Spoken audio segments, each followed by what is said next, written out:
बिस्मिल्लाहिर्रहमानिर्रहीम। अस्सलाम वालेकुम स्टूडेंट्स। नए आने वाले स्टूडेंट्स को वेरी वार्म वेलकम और हमारे रेगुलर कम्युनिटी मेंबर्स को वेलकम बैक। आज हम कंप्यूटर नेटवर्क्स लैब्स की जो पार्ट 2 है हमारा यानी सब्जेक्टिव पार्ट उसको हम डिस्कस करने जा रहे हैं। इससे पहले वीडियो 1 में हमने 50 डाइवर्स किस्म के एमसीक्यूज को डिस्कस किया था और हमने कोशिश की कि हम सारे टॉपिक्स को टच करें। आपने अगर वो वीडियो नहीं देखी तो मैं लिंक शेयर कर रहा हूँ, काइंडली उसको रिव्यू कर लीजिएगा, क्योंकि बहुत सारे बेसिक कॉन्सेप्ट हैं जो हम इस वीडियो में डिस्कस करेंगे, उनको आगे लेके जाएंगे। तो उनकी जो फाउंडेशन है वो अगर आपने नहीं देखी तो जरूर देखिए। एटलीस्ट वो देखने के बाद जब आप इस वीडियो पे देखेंगे तो सब्जेक्ट आपको ज्यादा आसानी से समझ भी आएगा और आप इसको रिटेन भी कर सकेंगे इंशाल्लाह। ठीक है, द आइडिया अगेन इज कि हम आपको कोशिश करें, एनेबल करें कि आप इस सब्जेक्ट में 90% से ज्यादा स्कोर कर सकें इंशाल्लाह। ठीक है, तो अगर आप लोग रेडी हैं तो फिर वीडियो को क्विकली शुरू करते हैं।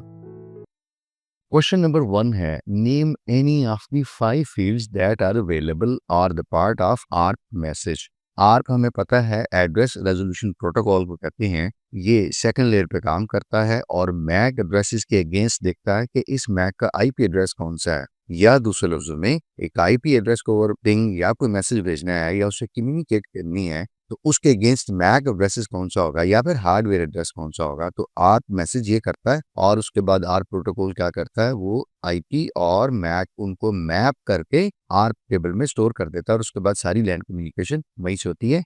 इसकी हम सारी डिटेल ऑब्जेक्टिव वाले पार्ट में देख चुके हैं, आप उसको काइंडली जरा रिव्यू कर लीजिएगा। तो चलते हम देखिए, आर्क जो मैसेज होता है उसमें 5 फील्ड जो हमें पूछा गया, कोई सी 5 फील्ड्स बता दीजिए वो कौन सी हैं। सबसे पहले तो उसमें प्रोटोकॉल टाइप की फील्ड होती है, ये 2 बाइट या 16 बिट्स की फील्ड होती है और इसमें बताया जाता है कि प्रोटोकॉल की टाइप क्या है। उसके बाद आईपी और मैक एड्रेस ये आपस में बाइंड होते हैं, तो जो दूसरी फील्ड होगी यकीनन वो कौन सी होनी चाहिए, प्रोटोकॉल साइज की। और आईपी वर्जन 4 आपको पता है कितने का होता है, 32 बिट्स का या 4 बाइट्स का। थर्ड जो फील्ड होती है वो हार्डवेयर साइज की होती है। हार्डवेयर साइज से मुराद ये है कि जो आपका हार्डवेयर एड्रेस है वो उसका साइज 48 बिट्स या 6 बाइट्स होता है। ये बात की थर्ड फील्ड होगी। फोर्थ जो होगी, जारी बात है, जो सेंडर या सोर्स मशीन वो मैसेज भेज रही है आपका, उसके अपने पास भी तो उसका अपना मैक एड्रेस होगा, जारी बात है वो फील्ड होगी। और जो लास्ट आप कह सकते हैं वो क्या होगी, सेंडर का आईपी एड्रेस, यानी जो मशीन, जो कंप्यूटर, जो डिवाइस रिक्वेस्ट भेज रहा है उसका अपना आईपी एड्रेस होगा। वर्जन 4 अगेन ये भी 4 बाइट्स की फील्ड होगी। और इसी तरह फिर आगे 2 फील्ड्स और आसानी के लिए आप कर सकते हैं, रिसीवर का मैक वो जब वो भेजेगा और उसके बाद फिर उसका आईपी एड्रेस जिसको वो पैकेट जा रहा है यानी फ्रेम जो है वो डिलीवर होगा। तो ये कुछ 5 फील्ड है, इसके अलावा और भी हैं, आप अपनी आसानी के लिए देख लीजिएगा। कोई भी 5 फील्ड्स आपको पता होनी चाहिए। एक आर्क मैसेज के अंदर ये 5 फील्ड कौन सी होती हैं और उनका वन लाइनर आपको पता होना चाहिए कि what does this field do. Question number 2. Write the commands to assign the IP address of 10.0.0.1/8 to fast Ethernet 00 interface of the router and activate it. अच्छा, राउटर के ऊपर हमें काम करना है, इस इंटरफेस पे जाके आईपी एड्रेस जो दिया हुआ है वो असाइन करना है और उसको एक्टिवेट करना है। बाय डिफॉल्ट जो राउटर का इंटरफेस होते हैं वो शट डाउन स्टेट में होते हैं। उसके लिए हमें क्या करना पड़ेगा, वही बात है, बैक एड्रेस में जाना पड़ेगा। और सबसे पहले हमने जो अपनी लॉजिकल वर्क स्पेस में होते हैं, लॉजिकल वर्क स्पेस में राउटर की जो सिंबल सामने हमें नजर आ रहा है उसके ऊपर हम क्लिक करेंगे। हम ज्यूम करते हैं हमारे पास राउटर कोई 1 है, ये जो भी आपने राउटर लिया हुआ है। उसके बाद जारी बात है, जब आप राउटर 1 पे क्लिक करते हैं तो आपके पास 3 चीजें आती हैं, यानी फिजिकल, कॉन्फ़िग और CLI। ठीक है, फिजिकल में आप क्या करते हैं, राउटर को शट डाउन करके मुख्तलिफ किस्म के आप मॉड्यूल्स ऐड करते हैं, जिसमें फास्ट इथरनेट होती है, गीगाबिट इथरनेट हो सकती है, सीरियल इंटरफेसेस हो सकते हैं, ठीक है, एटीएम के इंटरफेसेस हो सकते हैं वगैरह वगैरह। तो ये आप हार्डवेयर अटैच करते हैं। और CLI में आपको पता है वो आप कमांड्स लिखते हैं, राउटर के ऊपर जो कॉन्फ़िगरेशंस करनी है वो करते हैं। तो अभी हमें कहा गया है कि आप राउटर के फास्ट इथरनेट पे चले जाइए और जाके फिर कुछ कॉन्फ़िगरेशंस कीजिए। ठीक है, तो हम फास्ट इथरनेट पे आ गए हैं। वो कैसे आते हैं, ज़ाहिर बात है आपको पता है। सबसे पहले आप राउटर पे एनेबल की कमांड देते हैं या EL लिखते हैं, आप पूरा एनेबल भी लिख सकते हैं। सबसे पहले अगर आप देखें तो ये इनेबल ही लिखा हुआ है। इनेबल के बाद आपने ग्लोबल कॉन्फ़िगरेशन वहां जाना होता है, तो उसके लिए आप क्या लिखते हैं, कॉन्फ़िग स्पेस T या कॉन्फ़िग टर्मिनल, सेकंड कमांड वो लिखी हुई है। और थर्ड पे आप देख सकते हैं कि आपने क्या करना होता है, आपने अपना इंटरफेस सेलेक्ट करना होता है, यानी इंटरफेस F00 या आप FL लिख के टैब प्रेस करते हैं तो आपको खुद ही वो इन्वायरमेंट बता देता है कि फास्ट इंटरनेट 00। और इस जगह पे आके आप ये असल में बेसिकली आप क्या कर रहे हैं, ये आप आईपी एड्रेस असाइन कर रहे हैं। क्या लिखते हैं आप, आईपी स्पेस एड्रेस स्पेस जो ऊपर एड्रेस आपको दिया गया यानी 10.0.0.1 और /8 का क्या मतलब है कि नेटवर्क के लिए 8 बिट्स हैं, तो आपने 8 बिट का ही मास्क रखना है, जो कि क्या होगा 8 बिट वैल्यू 1 सारे करेंगे तो 255 बनेगा और बाकी जो 3 बाइट्स होंगी सबनेट मास्क की वो आपने 0 कर देनी। ये करने के बाद अब आपका अगला क्वेश्चन था कि आपने इसको एक्टिवेट भी करना है। एक्टिवेट करने के लिए आप लिख रहे हैं नो शट डाउन, उससे नेक्स्ट लाइन, ठीक है। नो शट डाउन जो कमांड है वो क्या करेगी, वो इस राउटर के इस इंटरफेस को एक्टिवेट कर देगी। अब आप देखेंगे कि जैसे ही एक्टिवेट होता है इंटरफेस तो क्या आपको मैसेज मिलता है, यस आपको इंटरफेस एनवायरनमेंट क्या मैसेज देता है कि फास्ट इथरनेट 00 का जो स्टेटस है वो क्या हो गया है, अप हो गया।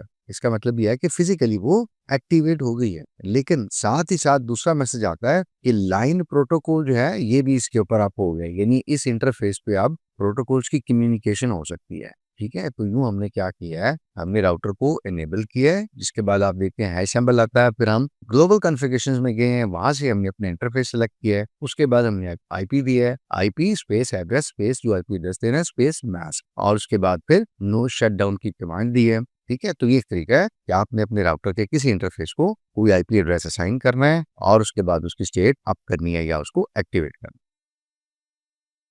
क्वेश्चन नंबर 3 है, in the packet tracer tool when we perform a static IP configuration then which type of information will be required, and second part उसका है and where can we configure it.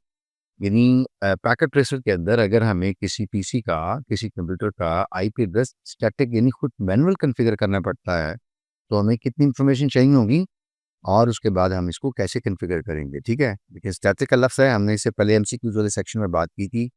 Static configurations का मतलब ये होता है कि you and I as in human हम जाके इस पे टाइप करते हैं उस डिवाइस के ऊपर उसकी कॉन्फ़िगरेशन में उसकी सेटिंग में। तो चलिए काम करते हैं, क्विकली ज़रा पैकेट ट्रेसर ऑन करते हैं और मैं आपको दिखाता हूँ। तो बेसिकली आपने आईपी कॉन्फ़िगरेशन जो है वो स्टैटिक करनी हो तो कैसे करनी है। सबसे पहले तो ये देखिएगा, स्टैटिक का इसका मतलब ये है कि जो आईपी कॉन्फ़िगरेशंस करनी है वो मुझे खुद को पता होनी चाहिए कि मैंने अपने पीसी को, अपने टर्मिनल को या अपने डिवाइस या अपने होस्ट कंप्यूटर लैपटॉप को आईपी एड्रेस असाइन कौन सा करना है। एक, सबनेट मास्क कौन सा होगा, नंबर 2, नंबर 3 डिफ़ॉल्ट गेटवे कौन सा होगा, यानी मेरा कंप्यूटर इस आईपी एड्रेस को हर वक़्त या हर सूरत में वो एक पैकेट या मैसेज या जो भी अपनी ट्रैफ़िक होगी, चाहे वो वेब की होगी, किसी और चीज़ के भी फॉरवर्ड करेगा। और नंबर 4 मेरे नेटवर्क के अंदर जो डीएनएस लगा होगा यानी डोमेन नेमिंग सर्वर या सिस्टम, वो बेसिकली किस तरह से रिस्पॉन्ड करेगा अगर मुझे किसी वेब की ट्रैफिक को फॉरवर्ड करना होगा और मेरी वेबसाइट को जो आईपी एड्रेस में ट्रांसलेशन की जाती है डीएनएस ही करता है, तो वो कौन सा होगा। ये तो 4-5 इन्फॉर्मेशन है जो मुझे आपको पता होनी चाहिए। तो हम यहाँ लॉजिकल स्पेस में हैं या लॉजिकल वर्क स्पेस में हैं, पैकेट ट्रेसर की आप देख सकते हैं। तो मैं काम करता हूँ, इस पीसी के ऊपर जो है वो क्लिक कर लेते हैं हम और आप कॉन्फ़िग में आएंगे और कॉन्फ़िग में आके ये देखिए फास्ट इथरनेट को जैसे ही आप क्लिक करते हैं तो ये आपके पास लिखा हुआ है फास्ट इथरनेट 0। अब देखिए 2 ऑप्शंस हैं, एक ये है कि डीएचसीपी बेस्ड है तो ये डिसेबल हो जाती है और दूसरा ये है कि आईपी कॉन्फ़िगरेशन स्टैटिक है। तो स्टैटिक में सबसे पहले मुझे कोई आईपी एड्रेस देना होगा। मैं फर्ज कर देता हूँ कि मैंने देना है 192.168.1.103, ठीक है। अब क्लिक करता हूँ तो मैं सिस्टम खुद जो है वो /24 चूँकि क्लासिक एड्रेस है तो /24 यानी 255.255.255.0 ये सबनेट मास्क खुद दे देता है, ठीक है। इसी तरह अगर आपने आईपी वर्जन 6 की भी कॉन्फ़िगरेशंस करनी है तो वो आप यहाँ से कर सकते हैं, ठीक है। आईपी कॉन्फ़िगरेशन में आईपी 6 के कॉन्फ़िगरेशन में एक लिंक लोकल एड्रेस होता है। आप इसको यूँ समझिए जैसे ये लूप बैक है तो ये खुद ही सिस्टम ऐड कर देता है, ठीक है। तो ये आपके इंटरफेस की सेटिंग हो गई है कि आपने आईपी एड्रेस वगैरह कैसे देना है, ठीक है। और अगर आप ग्लोबल सेटिंग में जाते हैं तो वहाँ फिर आपके पास ये ऑप्शंस होती हैं कि आपने जो गेटवे है वो कौन-सा देना है, ठीक है? जैसे अभी हम बात कर रहे थे और डीएचसीपी या डीएनएस सर्विसेज सेटिंग कैसे करनी है, ठीक है? तो वो आप अपनी ग्लोबल सेटिंग में जाके कर सकते हैं, ठीक है? तो ये तरीका था सिंपल कि आईपी एड्रेस आपने कैसे असाइन करना है उसके अंदर स्टैटिक कॉन्फ़िगरेशंस के अंदर। क्वेश्चन नंबर 4 है, how would you assign the IP address in a Windows computer? तो ये भी हमने अपने एमसीक्यूज़ वाले सेक्शन में ज़रूर देखा था इसको कि हम क्या करते हैं, हम सबसे पहले कंट्रोल पैनल में जाते हैं, ऑलराइट? कंट्रोल पैनल में हमारे पास ये ऑप्शन होती है नेटवर्क एंड इंटरनेट की, ठीक है? इसको हम क्लिक करते हैं और यहाँ देखिए हमारे पास ऑप्शन होती है नेटवर्क एंड शेयरिंग। तो इसके ऊपर हम क्लिक करके इसके ऊपर भी हम क्लिक कर सकते हैं और देख सकते हैं कि हमारे पास जो नेटवर्क हैं वो कितने हैं, ठीक है जी, और उनका स्टेटस क्या है। हम इसको क्लिक करते हैं तो हमारे पास ये देखिए इस वक्त एक मेरे पास जो घर का वाईफाई चल रहा है। आपके पास ऑफिस में या कैंपस में यहाँ बता देगा कि कौन कौन से लोकल एरिया नेटवर्क्स हैं और कौन सा कनेक्टेड है इस वक्त, ठीक है। फॉर इंस्टेंस तो यहाँ आप अपने जो भी एडॉप्टर होगा, चाहे वो लैन का फिजिकल होगा या फिर वाईफाई का, आप इसको पर क्लिक करेंगे और जैसे आप क्लिक करते हैं तो ये एक पॉपअप विंडो ओपन होती है। इसमें आपने प्रॉपर्टीज के ऊपर क्लिक करना होता है और जैसे प्रॉपर्टीज के ऊपर क्लिक करते हैं तो आपके पास ये लिखा हुआ है TCP/IP वर्जन 4। अब मेरे घर में चूंकि इंटरनेट सर्विस प्रोवाइडर से आता है इंटरनेट, जो हमारा लोकल है यहाँ कम्युनिटी का, तो यहाँ पे मुझे DHCP बेस्ड IP मिलता है। मैं खुद कॉन्फ़िगर नहीं करता, लेकिन अगर मुझे सर्विस प्रोवाइडर कहता है कि आप कोई एक पर्टिकुलर IP स्टैटिक कॉन्फ़िगर कर लें, तो ज़ाहिर बात है मैं इसकी प्रॉपर्टीज ले लूंगा और यहाँ मैं क्लिक कर दूंगा यूज द फॉलोइंग IP। तो मैं यहाँ पे 192.168.1.103 जैसे ही मैं करके टैब प्रेस करता हूँ कीबोर्ड से, तो ये देख लीजिए ये सबनेट मैस्क जो है वो क्लास C का खुद ही ले लेता है। अब मुझे बताना पड़ेगा मेरा डिफ़ॉल्ट गेटवे कौन सा है, 1.1, और इसी तरह मुझे बताना पड़ेगा कि मेरा प्रेफर्ड DNS जो है वो कौन सा है, और ये इन्फॉर्मेशन जो है वो मुझे मेरा जो सर्विस प्रोवाइडर है वो बताएगा, ठीक है। वो बताएगा कि आप ये DNS रखिए और ये अल्टरनेट DNS रखिए, ठीक है जी। तो ये सारी इन्फॉर्मेशन मैंने ऐड कर लेनी है और उसके बाद मैंने ओके पे क्लिक कर देना है, ठीक है। I'm canceling right over here, but you will be clicking on OK button। और उसके बाद फिर आप इसको भी ओके कर लेंगे और क्लोज कर देंगे, तो यूं आपके पास जो है वो IP आपका चेंज हो जाएगा। आप चेक भी कर सकते हैं, कमांड प्रॉम्प्ट पे जाइए और IP कॉन्फ़िग लिखिएगा। तो जैसे IP कॉन्फ़िग लिखेंगे तो ये देखेंगे मेरे पास एक IP एड्रेस कॉन्फ़िगर है जो कि मुझे DHCP से मिला हुआ है। बेसिकली ऑटोमेटिक है, मैंने कॉन्फ़िगर नहीं किया हुआ, लेकिन जब आप कॉन्फ़िगर करेंगे तो आपके केस में फिर ये आप क्या कर सकते हैं, IP कॉन्फ़िग की कमांड देके 192.168.1.103 जैसे कि अभी हमने दिया था, और इसी तरह डिफ़ॉल्ट गेटवे और बाकी कुछ सेटिंग्स हैं वो आपके पास आ जाएंगी। जब आप IP config/all करते हैं तो आपके पास सारी इन्फॉर्मेशन आती है। देखें तो बहुत लंबी इन्फॉर्मेशन है कि आपके बाकी डॉक्टर्स की क्या स्टेटस है, सबनेट मास्क वगैरह क्या है, बाकी चीज़ें क्या हैं, ठीक है। और ये देख सकते हैं आप डिफ़ॉल्ट गेटवे क्या है, DHCP सर्वर क्या है, DNS क्या है, ठीक है। तो ये बहुत सारी चीज़ें हैं जो आप चेक कर सकते हैं। क्वेश्चन नंबर 5 है, how custom profile in A Wireshark. Wireshark आपने देखा होगा कि नेटवर्क ट्रैफिक मॉनिटरिंग एक टूल है। हमने MCQs के सेक्शन में भी इसके ऊपर बात की थी, तो पूछा गया है कि इसके अंदर आप एक प्रोफाइल कैसे क्रिएट करते हैं। देखिए डिफ़ॉल्ट प्रोफाइल पहले लोड होती है और वो आप यूज़ भी करते हैं। तो अगर हमें कभी ज़रूरत पड़ती है कि हम किसी एक इंटरफ़ेस को किसी एक पर्टिकुलर जो है वो ट्रैफिक के लिए या मल्टीपल ट्रैफिक्स के लिए या अपने डिज़ायर्ड प्रोटोकॉल के लिए कोई प्रोफाइल बनाना चाहें, तो वो हम बना सकते हैं। अच्छा, जो मेरे पास वायरशार्क है उसका हो सकता है वर्जन डिफरेंट हो, आपके पास डिफरेंट हो, कुछ थोड़ी बहुत स्क्रीन का फ़र्क हो, तो आपने अपने पास चेक कर लेना है जो आपके पास वर्जन है कि वो कैसे क्रिएट करना है। तरीका वही है, सिंपल है, ऑलमोस्ट सिमिलर है। क्या करना पड़ता है आपको, क्योंकि मैंने इंस्टॉल नहीं किया हुआ, तो हम ये करते हैं कि मैंने स्लाइड से लेके इसको कोशिश की है क्रिएट करने की। आप करेंगे कि सबसे पहले एडिट पे जाएँगे और एडिट में आप देख सकते हैं सेकंड लास्ट ऑप्शन आपके पास क्या होती है, कॉन्फ़िगरेशन प्रोफाइल्स की। आप इसके ऊपर क्लिक करते हैं। जैसे ही आप इसके ऊपर क्लिक करते हैं, आपके वायरशार्क के अंदर जितनी प्रोफाइल्स इस वक्त अवेलेबल हैं वो सारी लोड हो जाती हैं। आप देख सकते हैं, या इस केस में डिफ़ॉल्ट, क्लासिक, ब्लूटूथ और उसके बाद फिर नो रीअसेंबली वगैरह, ये कुछ 3-4 प्रोफाइल जो हैं वो ऑलरेडी अवेलेबल हैं। उसके बाद आप क्या करते हैं, प्लस के बटन के ऊपर क्लिक करते हैं। जैसे ही आप प्लस के बटन के ऊपर क्लिक करेंगे तो आपके पास एक नई ऑप्शन आ जाएगी। आप उस प्रोफाइल का नाम देंगे। फॉर एग्ज़ाम्पल जैसे यहाँ पे TCP लिखा हुआ है, ये उस प्रोफाइल का नाम है। अच्छा, जैसे ही आप यहाँ से नाम देते हैं और उसके बाद ओके के बटन के ऊपर क्लिक करते हैं तो आपकी प्रोफाइल लोड हो जाती है जो आपने नई क्रिएट की है, ठीक है। अदरवाइज आप उसको मैनुअली भी लोड कर सकते हैं। और जैसे ही ये लोड हो जाती है तो आप वेरीफाई कैसे करते हैं, उसी वायरशार्क की स्क्रीन के ऊपर राइट जो डाउन कॉर्नर है, जहाँ मैंने एरो करके दिखाने की भी कोशिश की है, वहां पे देखिएगा अभी हमने TCP की प्रोफाइल क्रिएट की है, तो वहां पे लिखा हुआ है प्रोफाइल कॉलन TCP। तो ये एक सिंपल तरीका है कि वायरशार्क टूल के अंदर आप अपनी मर्जी की कस्टमाइज जो है वो प्रोफाइल क्रिएट कर सकते हैं। Okay, ji, moving to question number 6. Write down the core functionalities of the following given devices and their operating layer.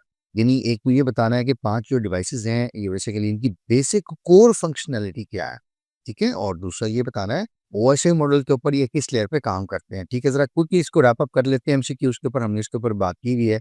देखिए अगेन मैं बार-बार कह रहा हूँ कि अगर आपने MCQ की वीडियो देखी थी तो ये चीज़ें काफ़ी आपको बेहतर और स्मूथ लग रही होंगी, ठीक है। अगर आपने डायरेक्टली यहाँ पे आए हैं तो आई वुड रेदर एडवाइस कि आप उसको पहले रिव्यू करके आएँ, ताकि कुछ बेसिक और फाउंडेशन जो है वो आपकी डेवलप हो जाए and then you review this. Okay, ये सबसे पहले हमें पता है रिपीटर क्या करता है, वीक सिग्नल को ले लेता है, री स्ट्रेंथन करता है, री एनर्जाइज करता है, रिसर्च करके नेक्स्ट अगले सेगमेंट में ट्रांसफर कर देता है और ये लेयर 1 के ऊपर काम करता है या फिजिकल लेयर के ऊपर, राइट। सेकंड जो है वो स्विच है। स्विच हमें पता है ये डेटा लिंक लेयर या सेकंड लेयर पे काम करता है। काम इसका क्या होता है, मैक के बेस के ऊपर ये फ्रेम्स को रिसीव करके मैक की बेस के ऊपर आगे फॉरवर्ड करता है। ये मैक फिल्टर भी करता है, आप ये कह सकते हैं, और ये भी कह सकते हैं कि मैक एड्रेसेस की बेस के ऊपर फ्रेम्स को फॉरवर्ड करता है। और स्विच दूसरा काम क्या करता है, कोलिजन डोमेन को ब्रेक करता है। ये मैं डिटेल में देखा था। तीसरा जो है वो ब्रिज है हमारे पास, और ब्रिजेस जो हैं वो क्या करते हैं, डिफरेंट लैन सेगमेंट्स को कनेक्ट करते हैं। ये एक तरह से स्विचेस के तरह ही काम करते हैं, कुछ थोड़ा सा फंक्शनलिटी का डिफरेंस है, बट आप ये समझ लीजिए मल्टीपल जो नेटवर्क सेगमेंट्स हैं उनको कनेक्ट करते हैं और ये लेयर 2 के ऊपर यानी डेटा लिंक लेयर पे ही काम करते हैं। राउटर हमने बड़ी डिटेल में बात की थी। ये राउटर जो है वो क्या करते हैं, डिफरेंट नेटवर्क्स को इंटरकनेक्ट करते हैं आपस में। हमारे आईपी एड्रेसेस भी लेयर 3 पे असाइन होते हैं, हमारा नेटवर्क लेयर भी लेयर 3 है, और हमारे राउटर्स भी चूंकि पैकेट्स फॉरवर्ड करने हैं जो कि आईपी बेस्ड होते हैं, तो फिर ये लेयर 3 के ऊपर काम करते हैं और डिफरेंट नेटवर्क्स को आपस में कनेक्ट करते हैं। ये डिफरेंट नेटवर्क्स में से पैकेट्स को राउट करके सोर्स से लेकर डेस्टिनेशन तक पहुंचाते हैं। ये इनका बुनियादी काम होता है। और हमने बात की थी कि अगर एक नेटवर्क का प्रोटोकॉल कोई और है, यानी आईपी वो यूज कर रहा है, और जो कोई दूसरा नेटवर्क है वो फॉर एग्जांपल अगर IPX यूज कर रहा है, तो ये गेटवे दरमियान में काम करते हैं कि एक नेटवर्क से डेटा दूसरे नेटवर्क में प्रोटोकॉल्स के साथ साथ ट्रांसफर करते हैं। यानी एक नेटवर्क का प्रोटोकॉल डिफरेंट है तो उसको फिर डेस्टिनेशन नेटवर्क के हिसाब से ट्रांसफर करते हैं या ट्रांसलेट करते हैं। ठीक है, तो ये काम हमारे गेटवे करते हैं और गेटवे भी लेयर 3 के ऊपर ही काम करते हैं। तो ये हमारे कुछ बेसिक डिवाइसेस हैं, हमें पता होना चाहिए उनका कोर फंक्शन क्या है और at which layer each of these operate. Question number 7, write the default total number of IP addresses for the class A B and C.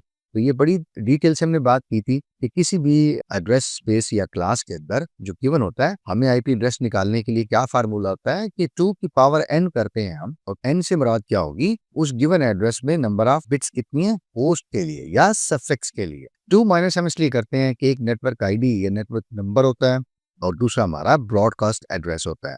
ये दोनों एड्रेस हम किसी भी होस्ट या मशीन को असाइन नहीं कर सकते, इसलिए हम 2 माइनस कर। क्लास ए हमने लास्ट टाइम भी बात की थी बड़ी डिटेल से। क्लास ए के पास क्या होता है, 24 बिट्स होती हैं होस्ट की, पहली 8 जो है वो बिट्स किसके लिए होती हैं, नेटवर्क के लिए। तो अगर यूँ हम देखें फार्मूले में पुट करके 2 पावर 24 माइनस 2 बनता है, that is more than 16 million IP addresses. ठीक है, एक और एमसीक्यूज भी से आ सकती है कि क्लास ए बी और सी में सबसे ज्यादा एड्रेसेस किस क्लास के पास होते हैं। तो दिट्स वेरी वेरी क्लियर कि क्लास ए के पास 16 मिलियन से भी ज्यादा आईपी एड्रेसेस होते हैं। क्लास बी देखिएगा, क्लास बी में कितनी होती है जो होस्ट या सफिक्स की बिट्स, 16। तो ये 2 की पावर 16 माइनस 2 करना पड़ेगा, जो कुछ 65,000 बनती हैं। और क्लास सी जो है वो बेचारी शायद कुछ गरीब है, होस्ट बिट्स कितनी है, सिर्फ 8 है, और 2 पावर 8 माइनस 2 तो 254। इसका मतलब है क्लास सी का कोई एक अगर आप सबनेट लें जो डिफॉल्ट होता है, पूरा एक नेटवर्क लें, तो उसमें 254 एड्रेसेस हो सकते हैं, यानी 192.168.1.1 से लेकर 1.254 तक। 0 वाला भी यूज नहीं कर सकते इधर हम, और 255 वाला भी यूज नहीं कर सकते। तो दैट इज हाउ 254 एड्रेस जो है वो अवेलेबल होते हैं क्लास सी के एक नेटवर्क के अंदर या एक डिफॉल्ट सबनेट के अंदर।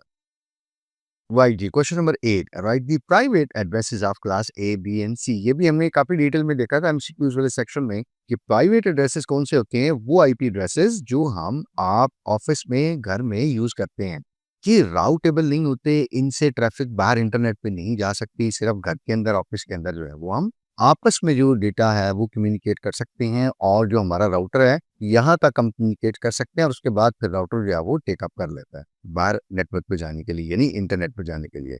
तो एबीसी 3 क्लासेस जो हैं, इनके आईपी एड्रेसेस जो प्राइवेट हैं वो हमने डिस्कस किए थे लास्ट टाइम। यानी क्लास ए में जो प्राइवेट एड्रेसेस की एक रेंज होती है अच्छी खासी बड़ी, वो कौन सी है जी, 10.0.0.0 से लेकर 10.255.255.255। और डिफॉल्ट सबनेट मास्क क्या होता है क्लास ए का, वो /8 होता है। होस्ट की बिट्स कितनी होती हैं, 24 होती हैं, और नेटवर्क्स की 8 होती हैं। तो आप अंदाजा कर सकते हैं कि ये कितनी बड़े आईपी एड्रेसेस प्रोवाइड कर सकते हैं। इसे पिछले क्वेश्चन में भी हम यही देख रहे थे।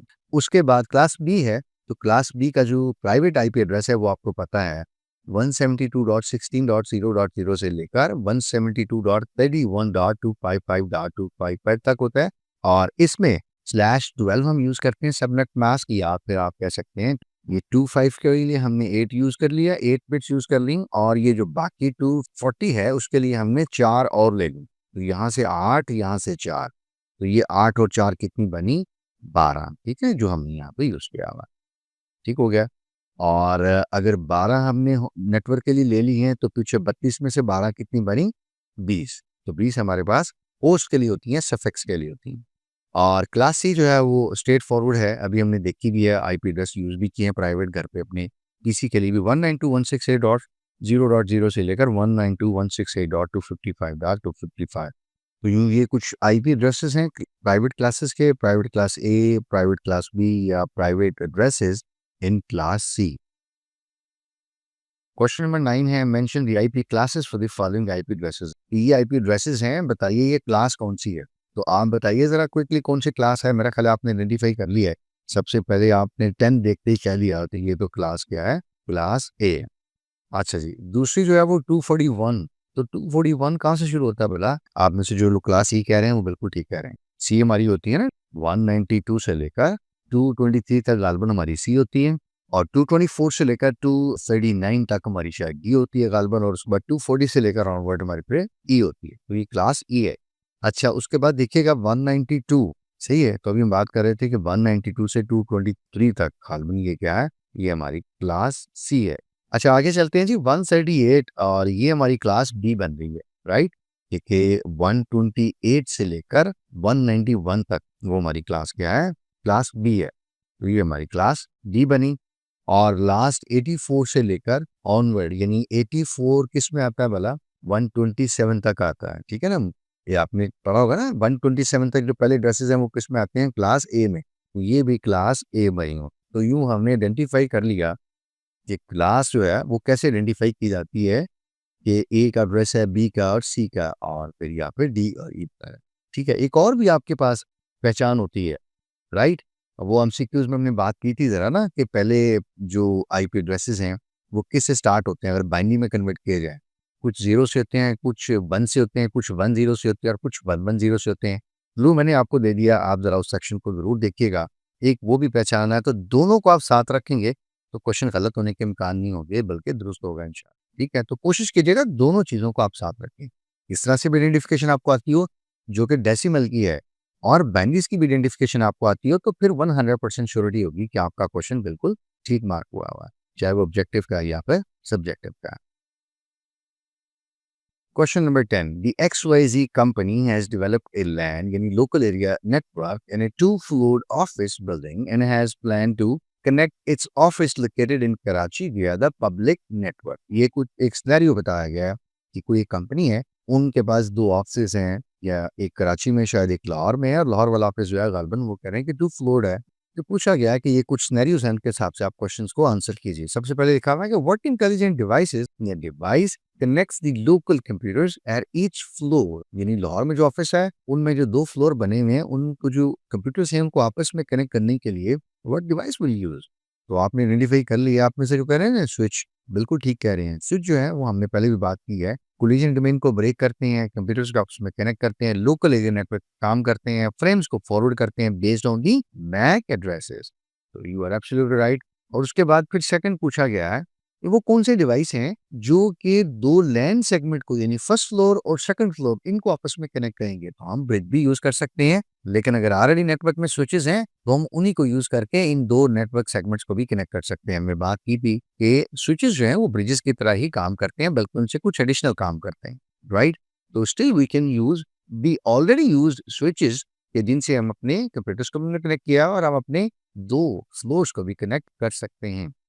थर्ड आप क्वेश्चन है जी, which device can be used to connect the office located in Karachi to the public network. अब ये देखिए, ये पब्लिक का जो लफ्ज आया है ना, इसके आपने जरा गौर करना है। जब भी पब्लिक वगैरह का लफ्ज आएगा तो उसका मतलब ये है कि वहां पे राउटेबल आईपी एड्रेसेस चाहिए, ठीक है ना। सो दिस वर्ड पब्लिक, ये इंपॉर्टेंट है। और दूसरा ये देखिए कि कहाँ गया है, कहाँ ऑफिस है? कराची में। जो कराची का ऑफिस है पब्लिक है, इसका मतलब ये है कि आपको वहाँ क्या चाहिए? इंटरनेट चाहिए। बिल्कुल, आप में से जो लोग सोच रहे थे ना कि इंटरनेट चाहिए होगा, बिल्कुल सही सोच रहे हैं माशाल्लाह, they are true professionals, appreciate that. तो वो क्या चाहिए? इंटरनेट, और इंटरनेट कौन देता है? हमारा राउटर। बिल्कुल सही है, आप में से कुछ लोगों ने राउटर को आइडेंटिफाई भी कर लिया होगा। तो दोनों लैन सेगमेंट जो एक लाहौर और कराची में है, उन दोनों को आपस में कनेक्ट कौन कर सकता है? राउटर। क्वेश्चन नंबर 4 है, ये इसका पार्ट 4 है इसी क्वेश्चन का। What addresses are they used for the communication? यानी लैन के ऊपर जब वो हैं तो वो कम्युनिकेशन किस तरह हो रही है? पहला पैकेट गया आईपी एड्रेस के बेस के ऊपर, ब्रॉडकास्ट हुआ, ये हमने डिटेल में डिस्कस किया था। उसके बाद मैक मिला, और लैन की बाकी सारी कम्युनिकेशन जो है वो हर वक्त मैक एड्रेसेस की बेस के ऊपर होती है। ठीक है, इसलिए हम बार बार कहते हैं स्विचेस जो हैं लैन पे काम करते हैं और वो फ्रेम्स को फॉरवर्ड करते हैं। हाँ, अलबत्ता लाहौर और कराची के जो ऑफिस की ट्रैफिक है, एक दूसरे के साथ जो कलीग्स ईमेल्स और फाइल शेयर करते हैं, और बहुत सारी कम्युनिकेशन और होती है, इंटरैक्शन होती है, वो किस तरह होती है? आईपी एड्रेसेस के बेस के ऊपर। यानी राउटर जो है वो आईपी एड्रेसेस के बेस के ऊपर काम करते हैं, और वो हमारे यहाँ से पैकेट्स को वहाँ फॉरवर्ड करते हैं, और उनके पैकेट्स को हमें फॉरवर्ड करते हैं। तो लैन के ऊपर कम्युनिकेशन करने के लिए हमें प्राइवेट एड्रेसेस चाहिए होते हैं, और साथ साथ मैक एड्रेसेस से कम्युनिकेशन होगी। ठीक है, और नंबर 2, जब हम बात करेंगे लाहौर कराची ऑफिस की पब्लिक साइट पे जाएंगे, तो हमें फिर हमारे राउटर्स को क्या चाहिए? पब्लिक आईपी एड्रेसेस, जो हमारे सर्विस प्रोवाइडर हमें प्रोवाइड करते हैं। ठीक है, जो भी आईएसपीज हैं हमारे सिटी के अंदर, जब हम उनसे नेटवर्क या इंटरनेट लेते हैं, तो बेसिकली वो फिर हमें पब्लिक आईपी एड्रेसेस प्रोवाइड करते हैं, जो हम अपने राउटर्स पे कॉन्फ़िगर करते हैं, और यूँ हमारे घर या ऑफिस की ट्रैफिक जो है वो ब्राउज हो सकती है। वी कैन सेंड और receive anything across the globe.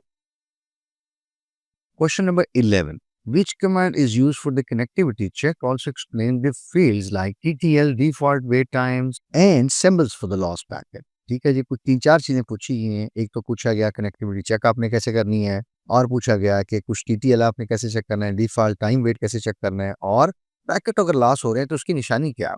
तो ये आपको याद होगा, हमने एमसीक्यूज़ में इसको डिस्कस भी किया था बड़ी डिटेल से। राइट, आप बिल्कुल सही पहुँचे हैं। पिंग या पैकेट इंटरनेट ड्रॉपर जो है, जो आईसीएमपी यानी internet message control protocol use करता है, ये रीचेबिलिटी या कनेक्टिविटी को चेक करता है। 2 लफ्ज़ है, आपने दोनों ज़हन में रखनी।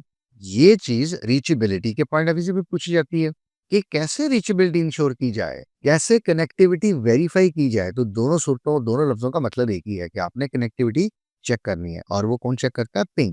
हम आईसीएमपी इको रिक्वेस्ट सेंड करते हैं, और आईसीएमपी इको रिप्लाई आता है, तो इसका मतलब है कनेक्टिविटी है। 2 डिवाइसेस के दरमियान कनेक्टिविटी बिल्कुल है। इसमें हमने टीटीएल को बड़ी डिटेल से डिस्कस किया था कि सेंडर से जो रिसीवर तक एक पिंग मैसेज या इको रिक्वेस्ट जाती है, दरमियान में हमें कितने हॉप्स अलाउड होते हैं। अगर हमें वो डेस्टिनेशन नहीं मिलती और उतने हॉप्स हमारा पैकेट ट्रेवल करता है, तो आखिरी राउटर फिर उस पैकेट को डिस्कार्ड कर देता है। इसीलिए टीटीआई की फ्लीट होती है, और ये विंडोज़ में और लाइनक्स में डिफरेंट होती है, और मुख्तलिफ सर्वर्स या मशीन्स या एप्लीकेशंस की डिफरेंट हो सकती है। आप इसको एक्सपेरिमेंट कीजिए and you will find out कि कभी ये 128 आएगा, कभी 110 आएगा, कभी 116 आएगा। So this is different. तो मुराद क्या होगी कि इतने नंबर ऑफ होप्स पैकेट अगर ट्रैवल करता है, तो फिर पैकेट डिस्कार्ड हो जाएगा अगर उसको डेस्टिनेशन फिर भी नहीं मिली। ठीक है, this is time to live. उसके बाद रिक्वेस्ट टाइम आउट था, इसकी मैंने बात की थी डिटेल में कि 4 सेकंड होते हैं।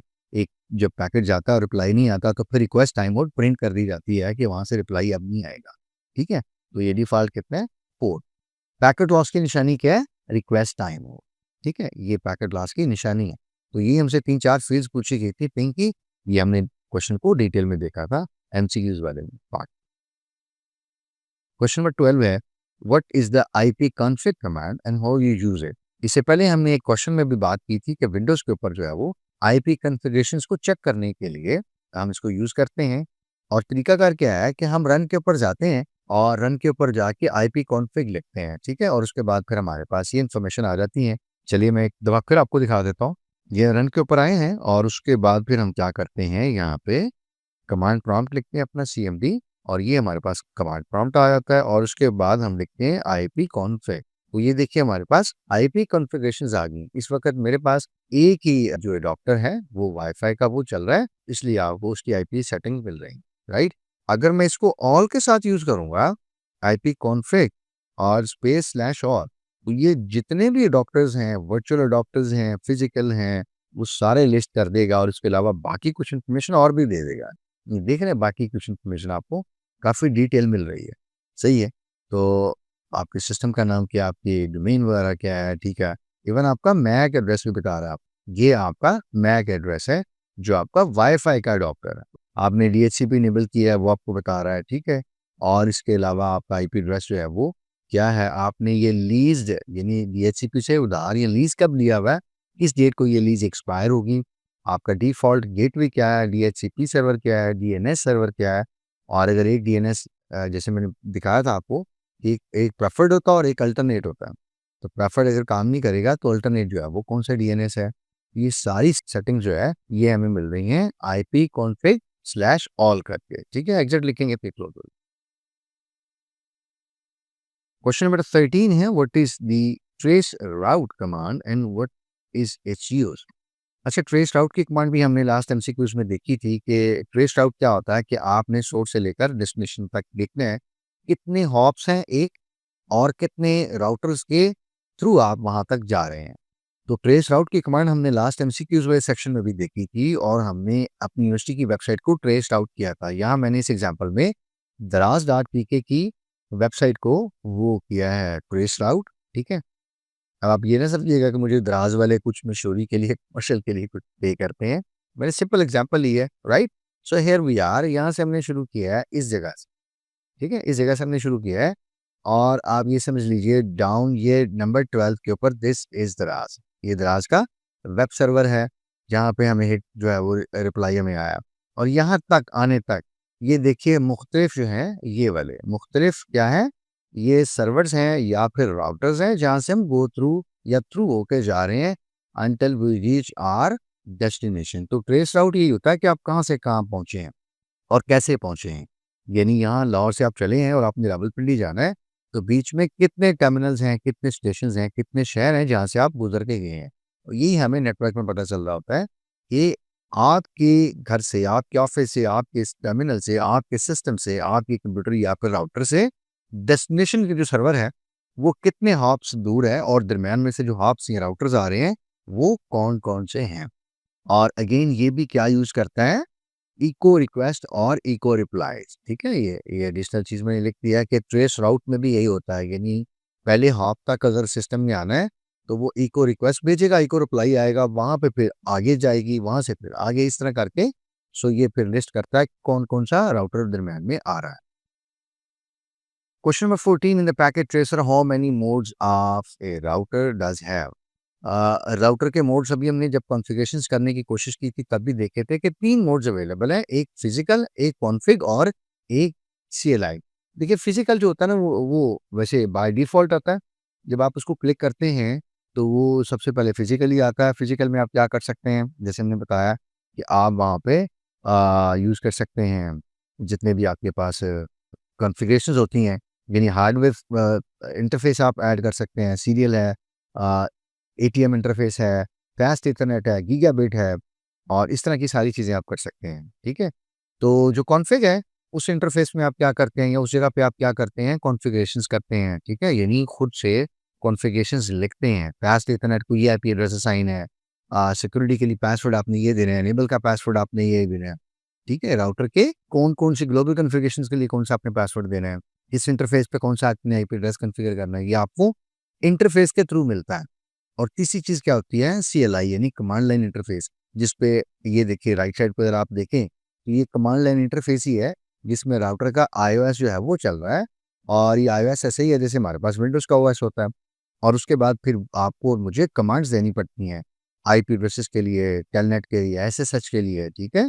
या इवन नैट कॉन्फ़िगर करने के लिए, नेटवर्क एड्रेस ट्रांसलेशंस के लिए, प्रोटोकॉल कॉन्फ़िगरेशन करने के लिए, राउटिंग टेबल्स देखने के लिए, ठीक है? एक आईपी राउट करके हमने स्टैटिक राउट कॉन्फ़िगर किया था एमसीक्यूज़ वाले सेक्शन में, वो भी हम यहीं पे आके देते हैं राउटर, उसके बाद फिर देते हैं आईपी राउट और किस नेटवर्क को जाना है और किस इंटरफ़ेस के थ्रू जाना है या किस सीरियल या फास्ट ईथरनेट इंटरफ़ेस के थ्रू। तो ये सीएलआई के ऊपर हम सारी कमांड दे सकते हैं। It's very flexible, but you should and I should know कि सिंटैक्स क्या है और इंस्ट्रक्शंस को टाइप कैसे करना है, लिखना कैसे है या फिर वेरीफाई कैसे करना है, चेक कैसे करना है। 15 है, ये कुछ टेबल मैंने कोशिश की है इसको सारी बहुत सारी चीज़ों को कंसोलिडेट करने की। ये कुछ हमारे पास मीडियम्स हैं, ट्रांसमिशन मीडियम जैसे कोएक्सियल केबल में थिन और थिक होती है, इसके बाद एक जर्नल होती है और फिर यूटीपी और हमारे पास फाइबर ऑप्टिक होती है, ठीक है। तो इसमें ये बताया गया है कि उनकी टाइप कितनी है, उनकी लेंथ कितनी है और वो किस तरह के कनेक्टर्स वगैरह यूज़ करते हैं और ख़ासकर उनकी एप्लीकेशंस क्या है, इंडस्ट्री में उनकी एप्लीकेशंस क्या है। जैसे अगर हम थिक कोएक्सियल केबल की बात करें तो आमतौर पे ये बैकबोन में यूज़ होती है। आपको याद होगा हमने एक टोपोलॉजी भी देखी थी एमसीक्यूज़ वाले सेक्शन में, तो उसमें जो बस के साथ केबल यूज़ होती है या बस के लिए जो केबल यूज़ होती है, वो थिक केबल यूज़ होती है। इस तरह आपने शायद देखा होगा कि ये जो सर्विस प्रोवाइडर होते हैं मोहल्ले में केबल नेटवर्क के, तो उन्होंने थिक जो कोएक्सियल केबल होती है पहले वो डाली होती है, जिसको आप बैकबोन भी कहते हैं, ठीक है? या आम कन्वेंशन में मैं और आप कहते हैं यार मेन तार जा रही है और इसके अंदर से मुझे आपको वो कनेक्शन देते हैं, ठीक है? So again that is thick, उसकी ये एप्लीकेशन है, ये तकरीबन जो बहुत सारी जो कम्युनिकेशन है उसकी बैकबोन में यूज़ होती है। इसी तरह थिन होती है, उसका कुछ डिस्टेंस है और इस तरह बीएनसी वगैरह टी कनेक्टर्स में यूज़ होते हैं और ये थिन जो है वो आमतौर पे लैन्स में यूज़ हुआ करती थी, अब तो खैर बहुत कम है, इसीलिए यहाँ लिखा हुआ है लेगेसी ईथरनेट, ठीक है? You can see it's mentioned as a legacy Ethernet। और इसके बाद जनरल है, उसमें कुछ 2-3 कैटेगरीज़ हैं और थोड़ी बहुत वो वेरी करती है। अगेन बीएससी जो है वो कनेक्टर यूज़ करती है और ये केबल टीवी वगैरह या टेलीफोन ट्रांसमिशन के लिए यूज़ होती थी और अभी भी कुछ होती है। यूटीपी है, कुछ कैट 5 की है और वो 10 बेस टी या 100 बेस टी वगैरह में यूज़ होती है और आपको पता है लैन की जो लिमिट है इसकी यूटीपी की वो 100 मीटर है। आज ये 45 कनेक्टर यूज़ करती है, ज़्यादातर लैन्स में यहाँ पे टेलीफोन वगैरह में यूज़ होती है, इथरनेट तक में यूज़ होती है। फाइबर ऑप्टिक्स है और वो आपको पता है 2 मोड्स होते हैं, सिंगल और मल्टी और उसके बाद फिर ये काफ़ी डिस्टेंस यानी लॉन्ग डिस्टेंस जा सकती है जो कि किलोमीटर्स तक होते हैं। सुना होगा आपने अक्सर कि जी हमारी समंदर के नीचे जो मछली है ना, पता नहीं वो बहुत ज़ालिम और बेरहम है, अक्सर हमारी फाइबर ऑप्टिक काट देती है और फिर हमें पता तब चलता है जब हमारे इंटरनेट घर पे सही चल देती है और हमें खबर मिलती है कि जी वही मछली है अगेन ज़ालिम जिसने दोबारा फाइबर ऑप्टिक हमारी काट दी है, right? So fibre optic cable can carry data in the form of light pulses, जो कि बहुत ज़्यादा डेटा भी जा सकता है और बहुत लार्ज डिस्टेंसेस हो जा सकता है, ठीक है? खास किस्म के कनेक्टर में यूज़ होते हैं और उसके बाद फिर ये हाई स्पीड वैन्स लैन्स वगैरह में हाई स्पीड जो डेटा कम्युनिकेशन उनमें यूज़ होती है। तो कोशिश कीजिएगा इस टेबल को ज़रा पास करके आपकी बुक के ऊपर डिफरेंट जगह पर ये सारी इन्फॉर्मेशन होती है। मैं कोशिश करता हूँ सारी को दरिया को कूजे में बंद करने की, ताकि एटलीस्ट आपका टाइम और एफर्ट कम लगे। तो टेक ए स्क्रीनशॉट और स्नैपशॉट और उसके बाद फिर इसको वर्ड में डाल दीजिएगा या किसी और जगह से जिम इमेज भी सेव कर सकते हैं आप और इसको थोड़ा-सा अपने 2-3 दफ़ा घूरना है अच्छी तरह से, ताकि कुछ चीज़ें जो है वो आपको अच्छी तरह से याद हो जाएँ या एटलीस्ट कुछ मेन आइडिया मिल जाए, ताकि एग्ज़ाम में क्वेश्चन पूछा जाता है, you can pick the right option from there, ठीक। 16 है, what devices would you use in the following situation and at which layer do they operate? Again कुछ मिलता-जुलता कॉन्सेप्ट है, जिससे पहले हम एक्स-वाई-ज़ेड कंपनी के साथ एक लास्ट क्वेश्चन में देख के आए थे। वहाँ पे भी क्या था, कुछ सिचुएशंस गिवन थी, यहाँ पे भी कुछ सिचुएशंस गिवन है, राइट? कोशिश करते हैं ज़रा उसको फोकस करने की। A network link is failing due to signal attenuation over long distance and only 2 devices need to be connected. Which device is most suitable? 2 devices आपने कनेक्ट करने हैं, सिचुएशन ये है और एक लॉन्ग डिस्टेंस है, ये देखिए और लॉन्ग डिस्टेंस में मतलब क्या मसला क्या आ रहा है? एटेन्युएशन का मसला आ रहा है। एटेन्युएशन का मतलब ये है सिग्नल वीक हो रहे हैं, राइट? तो सिग्नल वीक हो रहे हैं, 2 डिवाइसेस का कनेक्ट करना है, तो क्या आना चाहिए? Yes, repeater. आप में से सब लोगों ने आइडेंटिफाई कर लिया होगा और क्विकली आपने साथ में कह दिया ये लेयर 1 या फिजिकल लेयर पे ऑपरेट करता है। You are absolutely correct. Second देखते हैं, multiple computers are connected but every transmission causing collision, right? यानी ज़्यादा कंप्यूटर्स कनेक्ट हैं, एक तो मल्टीपल आपने फोकस कर लिया, फिर आपने कहा यार कोलिजन हो रही है, ये क्या हो रही है? अननेसेसरी हो रही है, मतलब दिस इज़ वेरी डिस्टर्बिंग। ये जो हमने लास्ट टाइम कहा था ना एमसीक्यूज़ में, एक तूफ़ानी बदतमीज़ी मचा हुआ है उस डिवाइस के अंदर, ट्रैफिक का, सही है? यानी सब नोड्स को डेटा मिल रहा है, इधर-उधर जा रहा है। हाँ, तो आगे क्वेश्चंस का पार्ट कह रहा है, which device should replace the existing to solve the problem? अब ये तो आप सोच रहे होंगे हब है, लेकिन नहीं, वो आगे क्वेश्चन में कह रहे हैं कि कौन सी डिवाइसेस वो रिप्लेस कर सकती है। एब्सोल्युटली करेक्ट आपने कहा, स्विच बिल्कुल ठीक है, आपने कहा कि स्विच है वो जो मेन कोलिजन डोमेन है इसको ब्रेक करके चैप्टर डे आइसोलेट कर देता है और यूं फिर ये जो तूफान वाली कैफियत है स्विच में बिल्कुल नहीं होती और स्विच हमें पता है लेयर 2 पे ऑपरेट करते हैं। थर्ड पार्ट है, to LAN segments need to be connected while reducing unnecessary traffic by filtering frames based on the MAN. What does it fit? ठीक है, स्विच भी हो सकता है और ब्रिज भी हो सकता है, ठीक है?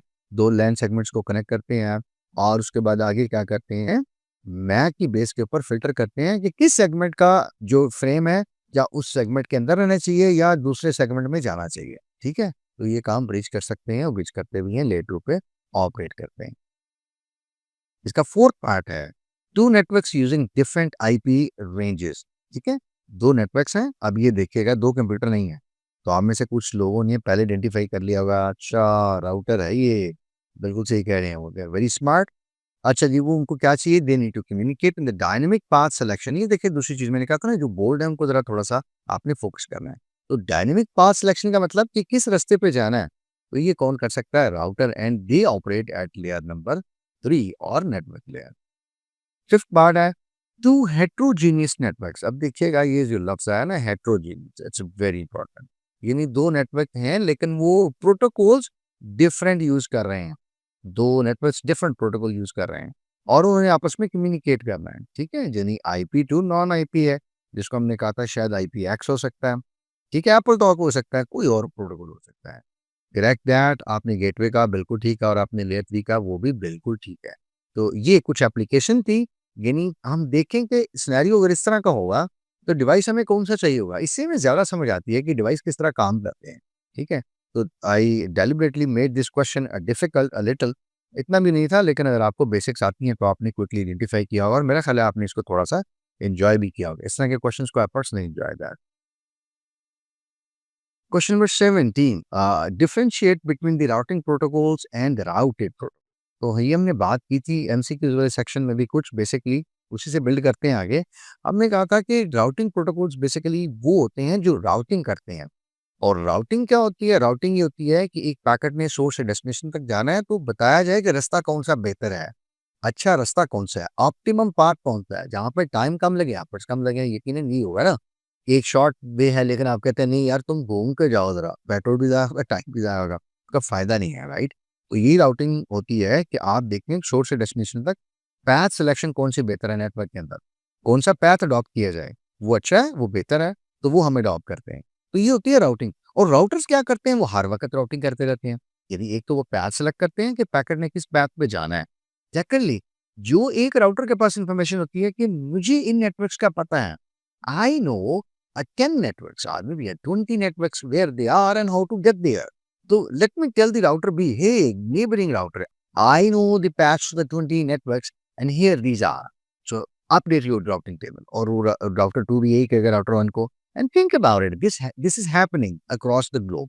जितने भी नेटवर्क्स हैं वो एक दूसरे को ये इन्फॉर्मेशन शेयर कर रहे होते हैं। ठीक है, अब आप अंदाजा लगाए ना कि क्लास में आप किसी को बात बताएं कि ये बात किसी और को नहीं बतानी और वो दूसरे को बता रही है किसी और को नहीं बतानी, क्या होगा, थोड़ी देर तक सारी क्लास को बताओगी। सही, it's not exactly right example but just giving idea कि how routers are in exchanging information over all the time. ठीक है, ये कर रहे होते हैं।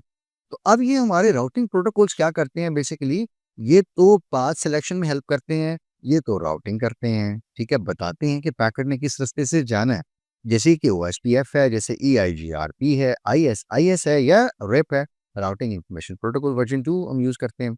राउटेड प्रोटोकॉल अलबत्ता क्या होते हैं, ये वो प्रोटोकॉल्स होते हैं जो एक्चुअल डेटा को कैरी करते हैं। You and I send message, मैं आपको ईमेल फॉरवर्ड करता हूँ तो मेरा जो ईमेल का एक समझ लीजिए वो सारा मैसेज है, हो सकता है उसके 10 डेटाग्राम्स बने, 10 पैकेट्स बने और उसमें से जो पहला पैकेट होगा वो आईपी के साथ इनकैप्सुलेट किया जाएगा ना, आपने इनकैप्सुलेशन पढ़ी हुई है। तो वो जब आईपी उसको लेके जाएगा मेरे डेटा को, मेरी इस ईमेल मैसेज के 10th पार्ट हो या एक पार्ट को, तो बेसिकली आईपी लेके जाता है। तो जो प्रोटोकॉल मेरे उस मैसेज ईमेल के या उसको किसी भी और मैसेज को लेके जा रहा है वो क्या है, राउटेड प्रोटोकॉल है। आपको याद होगा हमने एक एनालॉजी डिस्कस की थी, ये कार है उसके अंदर एक भाई ड्राइविंग कर रहे हैं और वो कहीं जा रहे हैं और कार के अंदर उन्होंने जीपीएस या गूगल मैप को ओपन किया हुआ। तो गूगल मैप या GPS actually is telling you and us और यू कि आपने किस रास्ते से जाना है। ठीक है, the way you and I use every day कि हमने फलां जगह पे पहुंचना है। ठीक है, कराची सदर है या फॉर एग्जाम्पल पिंडी सदर है या इवन लाहौर की एफी सेंटर या डीएचए का कोई एरिया है या defence what ever it is. ठीक है, किसी कैंपस में जाना, यूनिवर्सिटी में जाना है, I don't know, but the map tells us कि आप इस रास्ते से जाइए, राइट लेफ्ट होकर जाइए। That is basically routing protocol कि आपने किस रास्ते पे जाना है। वो जो गाड़ी मुझे आपको लेके जा रही है, in fact that is routed protocol जो कि एक्चुअल डेटा कैरी कर रही है। तो इस एनालॉजी को ज़हन में रखिएगा, इससे आपको थोड़ा सा चीजें क्लियर हो जाएंगी। ठीक है, राउटिंग प्रोटोकॉल किस रास्ते से जाना है, राउटेड प्रोटोकॉल जो लेके जा रहा है actual. Question number 18, give the pros and cons of static routing. Static routing हमने बात की थी कि you and I humanly intervention है कि हम राउटर पे जाके मैन्युअली कमांड्स लिखते हैं, टाइप करते हैं, तो ये क्या होता है? Static routing. एक दो कमांड्स हमने टाइप करके भी देखी थी एमसीक्यूज वाले सेक्शन में। अब देखते हैं इसका कोई फायदा या नुकसान क्या है। तो कुछ फायदे सबसे पहले देख लेते हैं। फायदा ये है कि बहुत आसान है। मुझे आपको पता होता है कि हमने इस राउट को यूज करना है इस नेटवर्क के लिए, तो हम वो स्टैटिक कॉन्फ़िगर करते हैं और हमें याद भी रहती है। ठीक है, तो ये सबसे पहले कॉन्फ़िगर करने के लिए तो बहुत आसान है। ठीक है, ट्रबल शूट करने के लिए भी आसान है। जब मसला होगा, हमने एक स्टैटिक राउट डाला हुआ है, हम उसी को जाके चेक करते हैं, चेंज करना पड़े तो उसी को चेंज करने पड़ते हैं। चूंकि फिर हमारा राउटर बाकी राउटर्स को ज्यादा कुछ बता ही नहीं रहा है, स्टैटिक राउटिंग है ना, डायनेमिक है नहीं, तो उसने किसी को बताना नहीं है, ना किसी की सुननी है। तो इसलिए जो हमारे नेटवर्क की बैंडविड्थ है, वहां पे एक्स्ट्रा मैसेज ना तो आ रहे हैं ना जा रहे हैं, ना हम किसी को बता रहे हैं ना हम किसी की सुन रहे हैं। तो इसलिए हम क्या है, पुरसकून है। ठीक है, मामा ने कहा था किसी की बात नहीं सुन। तो स्टैटिक राउटिंग इज कि मामा ने कहा था किसी की बात नहीं सुननी। ठीक है, we are not listening to anyone and we are not telling to anybody. ठीक है, हम किसी को कुछ बता भी नहीं रहे। अब चूंकि हम ना किसी की सुन रहे हैं, ना उसको प्रोसेस कर रहे हैं, ना अपनी बातें किसी को बता रहे हैं, ना हम बोल रहे हैं, इसका मतलब यह है कि हम कोई रिसोर्सेस, कोई बैंडविड्थ, कोई यूज ही नहीं कर रहे हैं। इवन राउटर के अपने ऊपर कोई ओवरहेड नहीं है, उसकी अपनी सीपीयू के ऊपर कोई कैलकुलेशन कंप्यूटेशन ऐसा कुछ नहीं है। ठीक है, ये तो सिंप्लिसिटी है बैंडविड्थ या फिर ओवरहेड वगैरह, ऐसा कुछ नहीं होता स्टैटिक राउटिंग में। लेकिन एक दो मसाइल भी हैं, वो क्या है, क्विकली वो देखिए। सबसे पहले क्या है, ये ह्यूमन इंटरवेंशन है। जब भी कभी तब्दीली होगी, मैं जाऊंगा फिर जाके फिर राउटर को ग्लोबल कॉन्फ़िगरेशन में ले जाऊंगा, इंटरफेस पे जाऊंगा या किसी और जगह जाऊंगा, वहां जाके सारी चीजें करूंगा। यानी इट्स मैनुअल लेबरिंग। सबसे पहले हमने कहा था स्टैटिक है, मैनुअल कॉन्फ़िगरेशन है। तो क्या है, मेरी इंटरवेंशन इन्वॉल्व है। मैं कहीं ऑफिस में नहीं हूँ तो क्या मसला है जी कि जी अब आप आए हैं, जाके करें। ठीक है, ये राउटर को घर से एक्सेस करें। तो ये क्या है, मैनुअल कॉन्फ़िगरेशन, मैनुअल लेबर है। नंबर 2, अगर स्टैटिक राउटिंग में कोई मसला आ जाता है तो राउटर के पास कोई और मतलब वो नहीं समझ पा रहा कि अब मैं ट्रैफिक कहाँ भेजूँ। तो क्या होगा, सारा ऑफिस या सारे घर के जो लोग हैं वो डिस्कनेक्ट हो जाएंगे। आप ऐसी चीज़ सोचिए ना ज़रा, कि घर में 7-8 लोग हैं, कुछ लोग 3-4 लोग मेहमान भी आए हुए हैं, आपके कज़िन दोस्त वगैरह, और अचानक आपके घर का राउटर बंद हो जाए, तो एकदम आपको शोर, यानी वैसे खामोशी होगी, लेकिन इंटरनेट नहीं चलेगा ना, फिर सब बोलना शुरू कर देंगे। ठीक है, बल्कि आप करके देखिएगा ज़रा, सब आ जाएंगे कमरे से बाहर, यार क्या हुआ है, वाईफाई नहीं चल रहा, राउटर नहीं चल रहा, राइट? चलो इस बहाने मुलाकात हो, फिर एक दूसरे को देख लेते हैं। सो दिस इज कि जी अगर एक मेन जो स्टैटिक राउट आपने कॉन्फ़िगर किया वो ड्रॉप हुआ या उसमें कोई गड़बड़ हुई, सारी ट्रैफिक जो है वो बिल्कुल गई। तो फॉल्ट टॉलरेंस नहीं है। If there is a fault, router इतना उस वक्त वो नहीं बिहेव कर सकता कि वो खुद से इस चीज़ों को फिक्स कर सकें।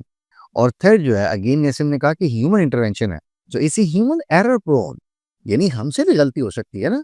एक की बजाय 7 टाइप हो गया कीबोर्ड के ऊपर, अगर मैंने 4 टाइप करना था, गलती से 1 टाइप हो गया, आईपी एड्रेसेस था .4 .7 टाइप हो गया, तो ये पॉसिबिलिटी हो सकती है अगेन। ठीक है, जैसे लास्ट एमसीक्यूज में एक आईपी एड्रेस को मैंने भी गलत लिख दिया था, टाइप कर दिया था, and I couldn't proof it. सही, ऐसा हो सकता है। तो ये कुछ एडवांटेजेस भी हैं इसके, कुछ डिसएडवांटेजेस भी हैं, दोनों आपको ज़हन में रखने हैं।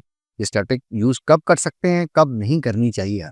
अगेन ये क्वेश्चंस भी आते हैं कि कब करनी चाहिए, कब नहीं करनी चाहिए। तो इनको देखते हुए ज़रा आप खुद सोचिए, अंदाज़ा लगाइए कि कब आप कर सकते हैं और कब आपको करनी चाहिए और कब आपको अवॉइड करनी चाहिए।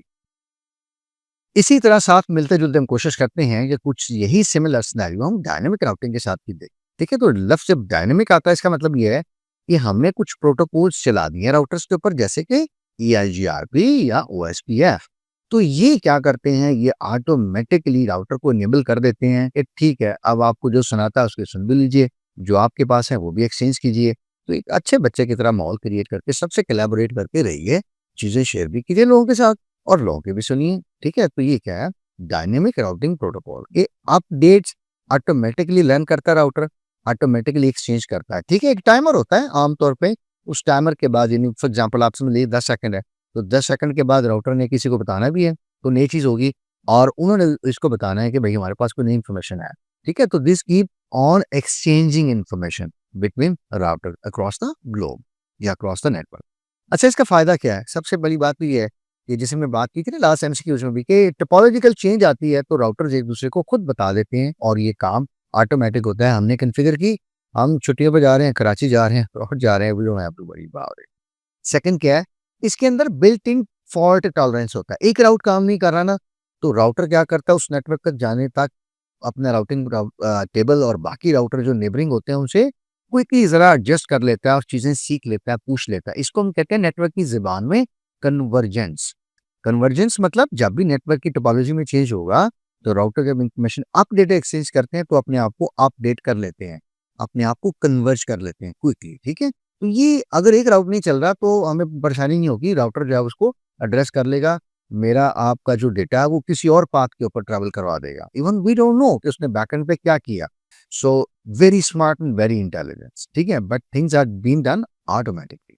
थर्ड ये स्केलेबिलिटी, मतलब ये है कि स्टैटिक राउटिंग तो छोटे नेटवर्क के साथ चल सकती है, बड़े नेटवर्क्स के साथ आप देखें ना, अगर 1000 राउटर है तो हो सकता है आपको 1000 लाइनें लिखनी पड़े, IP route, IP route, IP route. This is cumbersome and this is not feasible और प्रैक्टिकल। इसको ट्रबल शूट करना तकरीबन नामुमकिन हो जाएगा।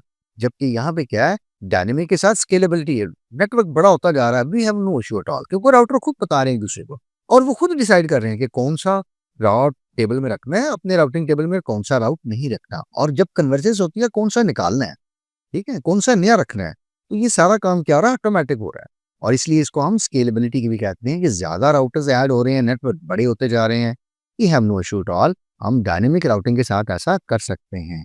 अच्छा, कुछ इसके भी डिसएडवांटेजेस हैं। आप कहेंगे ये तो बड़े अच्छे राउटिंग प्रोटोकॉल है, इसके फिर क्या नुकसान आता है? अच्छी चीज के भी नुकसान हुआ करते हैं। चलिए देखते हैं क्या है। सबसे पहले रिसोर्स एंड बैंडविड्थ हंग्री। अभी हमने कहा खास इंटरवल के बाद राउटर बताएगा कि मेरे पास ये अपडेट है, बाकी राउटर उसको बताएंगे, और वो अकेला तो नहीं ना, वो 50 राउटर से कनेक्ट हो सकता है, 100 से हो सकता है। तो अब इतने राउटर जब एक दूसरे के साथ एक दूसरे की इंफॉर्मेशन भेजेंगे, लेंगे, देंगे, तो क्या होगा, नेटवर्क के ऊपर थोड़ी सी चीजें चलती रहेंगी, राउटर खुद मसरूफ रहेगा, वो अपनी इंफॉर्मेशन प्रोसेस भी करता रहेगा, और उसने बाकियों की सुन के भी अपने राउटिंग टेबल को देख लिया, और मेरा आपका डेटा भी उसने लेके फॉरवर्ड करना है। तो वो पहले खुद ही मसरूफ है, और हमारा डेटा लेके तो थोड़ा सा क्या होता है, ये परफॉर्मेंस का इशू हो सकता है अगर आपकी नेटवर्क बहुत ज़्यादा बड़े हैं। इसी तरह भी हमने बात की थी कि चूंकि हमारा कंट्रोल थोड़ा सा कम रहता है, राउटर फिर हमारी कम सुनता है और बाकी राउटर्स की ज़्यादा सुनता है। तो बाज़ औक़ात आप ये कह लीजिए कि सिक्योरिटी इश्यूज हो सकते हैं, यानी कोई एक हैकर जो है वो कुछ ऐसे नेटवर्क यानी मैनिपुलेट करवा सकता है हमारे राउटिंग टेबल में, जो कि पोटेंशियली नुकसान का बायस बन सकते हैं। ठीक है, ज़रा सिक्योरिटी का टॉपिक है, लेंथी हो जाएगी बात, बट आप इतनी याद रखिए कि सिक्योरिटी लैप्स हो सकते हैं। ठीक है, somebody कैन इंजेक्ट विया राउटर सम पोटेंशियली हार्मफुल नेटवर्क्स, या फिर उनकी ट्रैफिक या उनके राउट्स वगैरह, ठीक है, विच वी डोंट वांट। और थर्ड ये है कि चूंकि थोड़ी सी कॉन्फ़िगरेशन इन्वॉल्व है और उसमें कुछ सिंटैक्स भी है, कुछ चीज़ें आपको वेरीफाई भी करनी होती हैं, तो ओएसपीएफ थोड़ा कॉन्फ़िगर करना या इस तरह आईएसआईएस कॉन्फ़िगर करना, ये थोड़ा सा मुश्किल काम है। ठीक है, आई बिलीव कि आप एक्सपर्ट network engineers हैं, you do definitely do that, but again you have to write the codes, the commands, वो कैसे लिखनी है। जैसे OSPF एरिया, OSPF में एरियाज कन्फिगर होते हैं, फिर स्टब एरिया होता है, फिर हेलो पैकेट्स के टाइमर्स होते हैं, कुछ सिक्योरिटी होती हैं, राउटिंग एक्सचेंज के लिए आप चाहे तो ऑथेंटिकेशन भी एनेबल कर सकते हैं, you set the password for them, तो there are lot more to do that. तो आपको लर्न करना होता है और आगे जाके आप देखेंगे, आप में से वो लोग जो नेटवर्क सिक्योरिटी में या नेटवर्क्स में जाएंगे ऑब्वियसली इन चीज़ों को एक्सप्लोर करेंगे, तो प्रीटी इंटरेस्टिंग फील्ड। तो ये इसका थोड़ा सा है डिसएडवांटेज कि क्या है, कॉम्प्लेक्स सेटअप और कॉन्फ़िगरेशंस है, you have to learn it और फिर you have to follow those. तो ये कुछ डायनेमिक राउटिंग प्रोटोकॉल्स के क्या थे, बेनिफिट्स थे और कुछ डिसएडवांटेजेस थे। Question number 20, how would you determine the classes of given IP address ABC. ये भी बहुत आसान है, क्विकली हम देख लेते हैं या आपने क्लासेस को कैसे आइडेंटिफाई करना होता है। ठीक है ना, ये भी हम बात कर रहे थे कि क्लास ए जो है वो कहाँ से स्टार्ट होती है, 126 तक है, क्लास बी जो है वो 28 से 191 तक है, क्लास सी जो है वो 2 से लेकर 223 तक है, इसी तरह फिर आगे आपको कोई एड्रेस दिया जाता है, फॉर एग्जांपल 172.16.something, तो आप देखते हैं कि पहली बाइट जो है वो 172 बता रही है डेसिमल का, और डेसिमल में हमें पता है 172 किस में लाई करता है या किस रेंज में आता है, वो इस रेंज में आ रहा है, और इस रेंज में आ रहा है तो इसका मतलब है ये क्या है, क्लास बी का एड्रेस है। एक तरीका तो ये हमने देखा हुआ है कि डेसिमल से हम याद रख ले रेंज को, और दूसरा तरीका, इससे पहले भी हमने बात की थी, वही होता है कि आप देखिए कि जो पहली ऑक्टेट है उसकी बाइनरी क्या बनती है, और उस बाइनरी को फिर देखें इस टेबल के अंदर, ये आपको टेबल याद होना चाहिए। क्लास ए कहाँ से स्टार्ट हो रही है, ये देखिए ज़रा 0 से स्टार्ट हो रही है, क्लास जो बी है वो 01 से हो रही है, क्लास सी जो है वो 110 से हो रही है, और क्लास डी जो है वो 1110 से हो रही है। ठीक है, तो सी तक अगर आप याद रख लें तो ये भी काफ़ी है, इतना भी याद रख लें तो ये काफ़ी। ठीक है, 0, 10 और 110, ये नहीं करेंगे क्या हम, जो एड्रेस मिला हुआ है अगर ये डेसिमल की भूल गई है, जेन में नहीं रही, कोई बात नहीं, तो हम उस पहले ऑक्टेट को क्या करेंगे, बाइनरी में कन्वर्ट करेंगे। अगर वो स्टार्ट हो रहा है वेरी लेफ्ट 0 से तो क्लास ए का एड्रेस है, अगर वो 10 से स्टार्ट हो रहा है तो वो क्लास बी का एड्रेस है, और अगर 110 से स्टार्ट हो रहा है वो क्लास सी का। ठीक है, इस 172 को अगर हम करें कन्वर्ट बाइनरी में तो ये शुरू होगा आपका 10 से। ठीक है, रफली मैं बता देता हूँ, एग्जैक्टली आगे कुछ आएगा, समथिंग समथिंग समथिंग, ठीक है, वो बात की बात है, लेकिन ये 10 से स्टार्ट होगा। अब जब आपने नेटवर्क के जो पहला एड्रेस था, पहली बाइट थी, उसको जब आपने बाइनरी में कन्वर्ट किया तो आपने देखा कि 10 ये कौन सा है, तो बी है ये। तो बट एनीवेज मैं चाहूंगा कि आप इसको दोनों को ज़हन में रखिए ताकि एटलीस्ट आप आइडेंटिफाई करके कंफर्म भी कर सकें। क्वेश्चन नंबर 21 है, in the context of IP addressing answer the following questions. ठीक है, यानी इसी आईपी एड्रेसिंग को ज़हन में रखते हुए हमें कुछ गिवन क्वेश्चंस को एड्रेस करना है। सबसे पहले देखिएगा कि कहा गया कि होस्ट की जो बिट्स हैं वो सारी क्या हो जाती हैं, 1 हो जाती हैं। अगर होस्ट की बिट्स सारी 1 हो जाती हैं तो हमने पढ़ा हुआ है कि क्या है, 255 की सिचुएशन बनती है। और किसी भी आईपी एड्रेस में जब लास्ट बाइट में 255 आ जाता है, ठीक है, तो इसका मतलब ये क्या है, ये डायरेक्ट ब्रॉडकास्ट है। वैसे तो वो किसी को असाइन नहीं कर सकते, ये हमने एमसीक्यूज में सेक्शन में भी देखा था। और उस पे अगर कोई पैकेट या डेस्टिनेट होता है कोई चीज, तो फिर वो नेटवर्क में जितने भी बाकी टर्मिनल्स हैं, सिस्टम्स हैं, डिवाइसेस हैं, उन सबको ब्रॉडकास्ट ट्रैफिक मिलेगी ही मिलेगी। So all ones mean direct broadcast. उसके बाद पोस्ट की जो बिट्स हैं वो अगर सारी 0 हो जाती हैं तो ये हमने कहा था कि जो नेटवर्क आईडी होती है शुरू वाली, ठीक है, जैसे 192.168.1.0 ये नेटवर्क आईडी है। इसमें ये देखिए, ये होस्ट की बिट सारी 0 है ना, तो ये नेटवर्क आईडी है।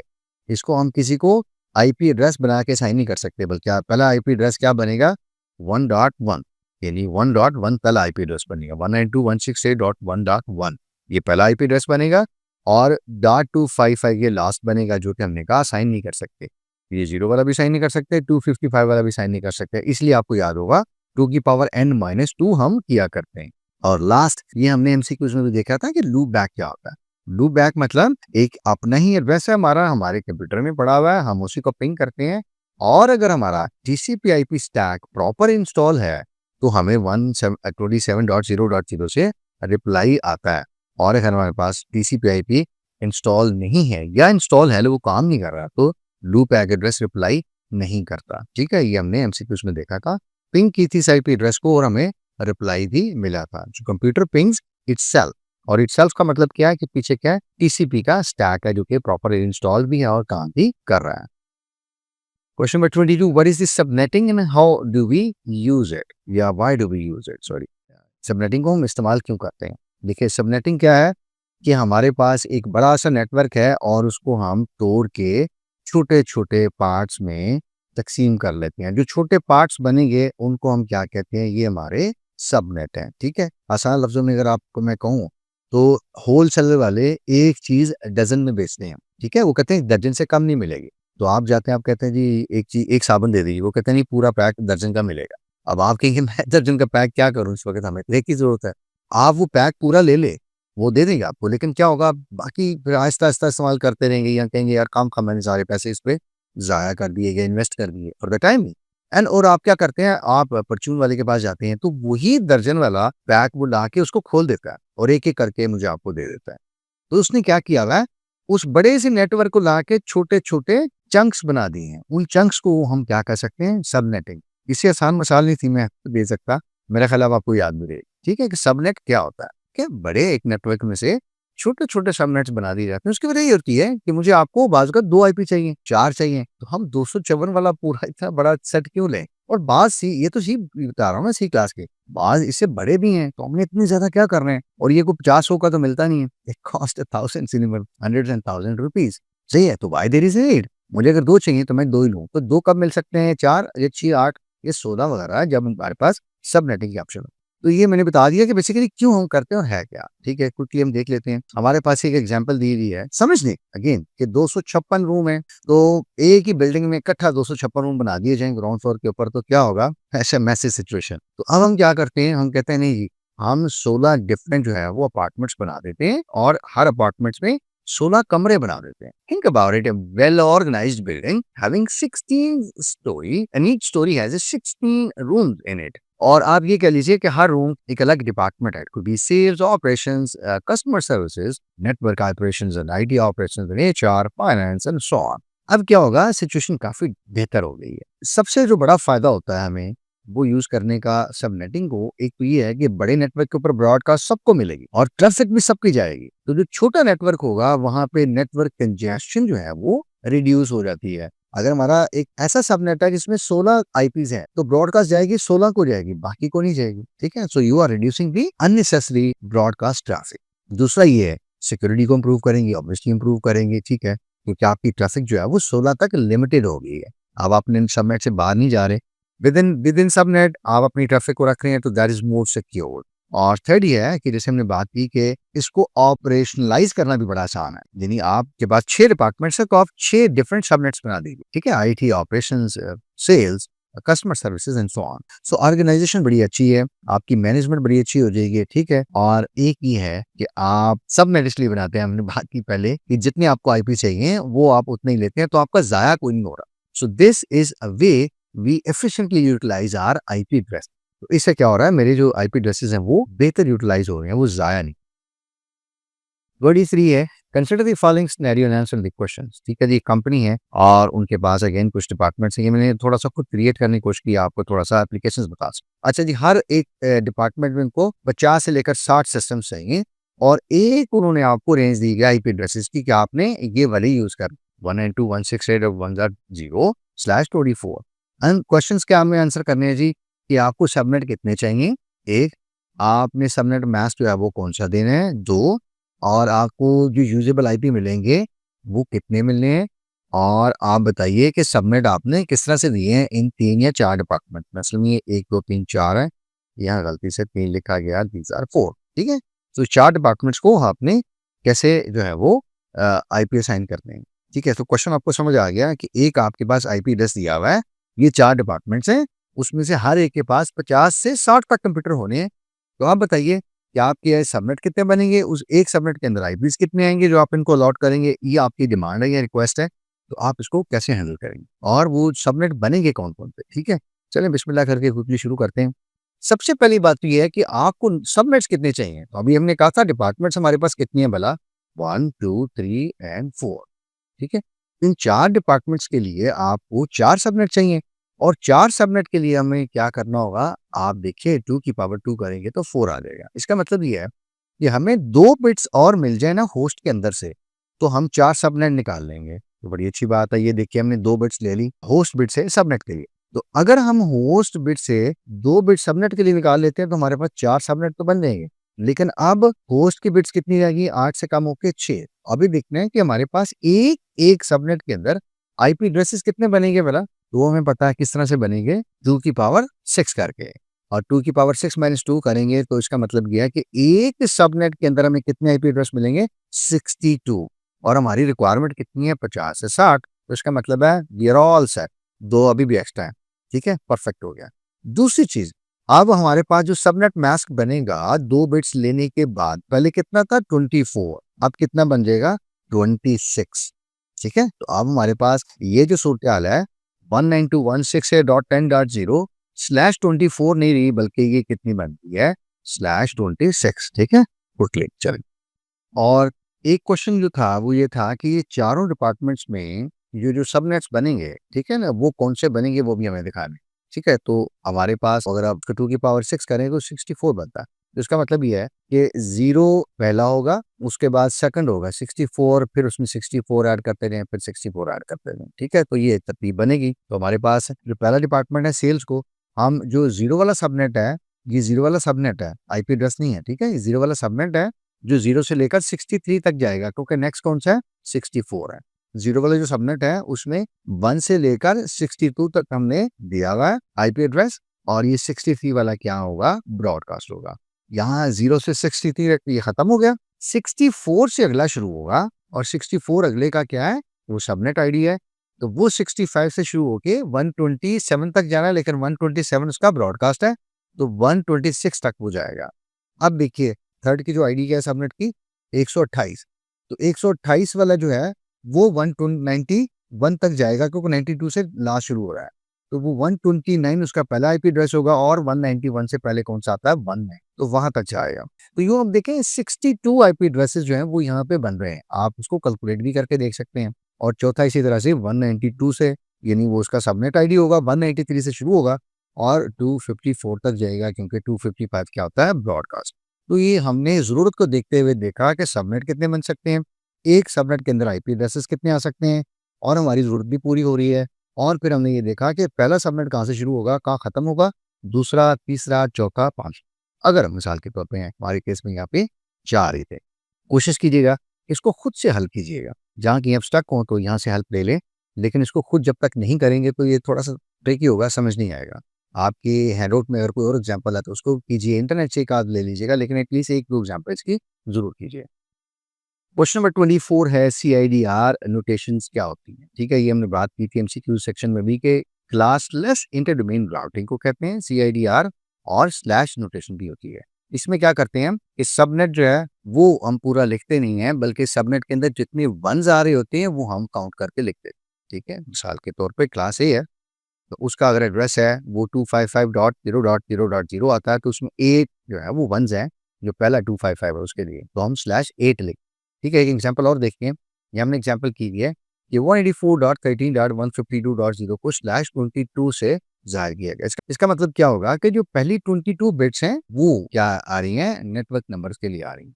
ठीक है, और दूसरी चीज़ ये देखिएगा कि ये एड्रेस और ये मास्क डिफ़ॉल्ट नहीं है, इसका मतलब ये है कि ये सब नेटिंग हुई हुई है। ठीक है, डिफ़ॉल्ट जो होता है वो क्लास ए में /8, क्लास बी में /16, क्लास सी में /24 होता है।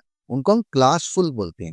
जब हम उनको तोड़ देते हैं, 1-2 बिट्स इधर-उधर कर लेते हैं, नॉर्मली होस्ट से लेते हैं हम, तो हम क्या कहते हैं कि ये हमने क्या किया है, क्लास लेस कर दिया है इनको, या हमने सबनेटिंग बना दिया है। अब देखते हैं /22 जब हमने इस एड्रेस को दिया, इसका मतलब ये है कि असल में तो ये क्लास बी का एड्रेस था, जो कि यहाँ तक आना चाहिए था, /16 तक। ठीक है, यानी 16 बिट्स होती हैं वो नेटवर्क नंबर के लिए रहती हैं, और अगली 16 जो थी वो होस्ट के लिए रहती। लेकिन हमने क्या किया, यहाँ से भी 6 बिट्स बारो कर ली, वो से भी हमने 6 बिट्स बारो कर ली। तो /16 + 6 कितना बना, 22, इसीलिए इसके साथ /22 आया हुआ है। इसका मतलब ये है कि 6 बिट्स हमने बारो किया नेटवर्क्स के लिए। और आगे जो है ये यहाँ पे अब बजाय 16 के अब कितनी रह गई हैं, 10। तो 10 बिट्स जो बनी किसके लिए, होस्ट के लिए। तो अब हम निकाल सकते हैं कि नंबर ऑफ होस्ट कितने हो गए। यानी सबनेटिंग करने के बाद टोटल कितना बना, /22। 6 बिट्स जो हमने ली थी होस्ट के बिट से यहाँ पे, ठीक है, यहाँ पे एडिशनली, तो इसका मतलब यह है कि 64 सबनेट हमने एडिशनल बना लिए। और चूंकि बाकी होस्ट की बिट्स कितनी बची, 10, तो 2 की पावर 10 - 2 करेंगे, तो इसका मतलब यह है कि इन 64 सबनेट्स में से हर एक के अंदर 1022 सिस्टम लगाए जा सकते हैं, या इतने आईपी एड्रेसेस हम दे सकते हैं। ठीक है, all right, we have a last question, 25. How many subnets and hosts per subnet can we get from this given network number? 172.22.0.0/28 है। पूछा गया है, एक तो सबनेट बताने हैं कितनी, और उसमें होस्ट बताने हैं। अगर हम देखें, ये क्लास बी का एड्रेस है, अगेन क्लास बी का एड्रेस है, इसका मतलब ये है कि हम यहाँ पे इस जगह पे हैं, और 16 बिट्स ही लेफ्ट साइड पे नेटवर्क के लिए और 16 बिट्स ही राइट साइड पे होस्ट के लिए। ये तो स्टैंडर्ड हुआ, लेकिन हमने क्या यूज किया हुआ है, /28। इसका मतलब ये है कि /28 जब हमने किया, ये 28 it's not a 22, ठीक है ना, कंसीडर ऑलरेडी दिस इज 28, ठीक है, सॉरी फॉर माय टाइपोस। तो विद /28 ये तो क्लियर होगी बात कि हमने क्या किया है, सब नेटिंग की हुई है। तो हम यहाँ पे पहुंच गए हैं, बेसिकली हमने ये जो होस्ट के बिट थी सारी, ये मेरा ख्याल है कितनी बनती है जी, 12 बनती हैं, तो हमने 12 एक्स्ट्रा ले लिए, 12 एक्स्ट्रा ली हैं, तो 16 जमा 12 करके हम /28 बना सके हैं, राइट। तो इसका मतलब ये है कि हम होस्ट बेचारों के लिए सिर्फ कितनी बिट छोड़ी हमने, 4। ठीक है, यहाँ से हमने जो 12 थी वो हमने ले ली। ठीक है, अच्छा, तो अब हमने जो 12 एडिशनल ली हैं, ये देखिए 16 से हमने /28 बना दिया। ठीक है जी, तो इसका मतलब ये है कि अब हमारे पास सबनेट्स कितने बनेंगे, हमने 12 बिट्स एक्स्ट्रा ली है ना, तो 2 पावर 12, तो ये कितने बने, 4096, यानी 4096। इतने सबनेट्स हमने और बना लिए, इतने ज्यादा। लेकिन अगर आप नंबर ऑफ होस्ट देखेंगे, तो नंबर ऑफ होस्ट कितने बनेंगे, बिट्स कितनी बची, 4। तो 2 की पावर 4 माइनस 2 तो ये कितने बने 14। इसका मतलब ये है कि इतने जो ज़्यादा सबनेट हमने बना लिए हैं उसमें जो सबनेट के अंदर जो आईपीज़ दे सकते हैं वो कितने दे सकते हैं 14। तो अभी आप देखिए इतने बड़े-बड़े नेटवर्क से हमने क्या किया छोटे-छोटे नेटवर्क्स बना लिए। यानी 14 आईपी एड्रेसेस के बहुत छोटे-छोटे नेटवर्क्स हमने बना लिए जो कि बहुत एफिशिएंट यूटिलाइजेशन है। बहुत अच्छी यूटिलाइजेशन है आईपी एड्रेसेस की, ब्रॉडकास्ट लिमिटेशंस की। ठीक है? We are limiting broadcast to 14 IP addresses. हम नेटवर्क की जो ट्रैफिक है हर वक्त की अननेसेसरी उसको अभी हम लिमिट कर रहे हैं, ओवरहेड को लिमिट कर रहे हैं। नेटवर्क क्या हो रहे हैं? मोर एफिशिएंट हो रहे हैं। अभी आपको शायद इतना अंदाज़ा नहीं होगा, लेकिन इसकी प्रैक्टिकल एप्लीकेशन थोड़ी-सी आप पढ़ेंगे ना, थोड़ा सर्च कीजिएगा सबनेटिंग की, तो आप हैरान हो जाएँगे कि बहुत अच्छा आइडिया था। ये नेटवर्क को हमने छोटे-छोटे चंक्स में या पोर्शंस में या सेगमेंट्स में डिवाइड कर लिया, इसीलिए सबनेटिंग जो है वो दुनिया भर में बहुत ज़्यादा कॉमन है और हम बहुत ज़्यादा इसको देखते हैं, इसकी एप्लीकेशन भी देखते हैं। Right, so here we have concluded. और if you are seeing this slide again I really appreciate क्योंकि आप अभी तक यहाँ पे हैं, सुन रहे हैं चीज़ों को इंटरेस्टिंगली और दिलचस्पी भी आपकी, और it shows that you are committed, you are motivated माशाल्लाह, तो ये बहुत अच्छी बात है। ठीक है, लास्टली कुछ एक दो टाइपोस हैं, मैं कोशिश करूँगा कि आइंदा वीडियोज़ में इसकी प्रॉपर इनको रिव्यू करके डालूँ, आपके साथ शेयर करूँ। बट अदर देन दैट कोई और चीज़ है जो कि इम्प्रूव की जा सकती है तो मेरी मदद किया करें, मेरी रहनुमाई किया करें, बताया करें क्या चीज़ है जो मैं और अच्छी कर सकता हूँ। ठीक है, the idea is again this content to be rich and fruitful and productive enough to lead you, to guide you, to motivate you and to inspire you. So you can succeed and you can excel in your academic journey at Virtual University. ढेरों दुआएं आपके लिए, अल्लाह आपके लिए आसानियाँ फरमाए, और ये गुजारिश है मुझे भी अपनी दुआ में शामिल रखिएगा। किसी और सब्जेक्ट में, किसी और चीज़ के साथ, किसी और नए टॉपिक के साथ आपसे फिर बात होती है। अपना ख्याल रखिएगा। Good luck with your exam and good luck with your results. खुदा हाफिज़। अस्सलामु अलैकुम।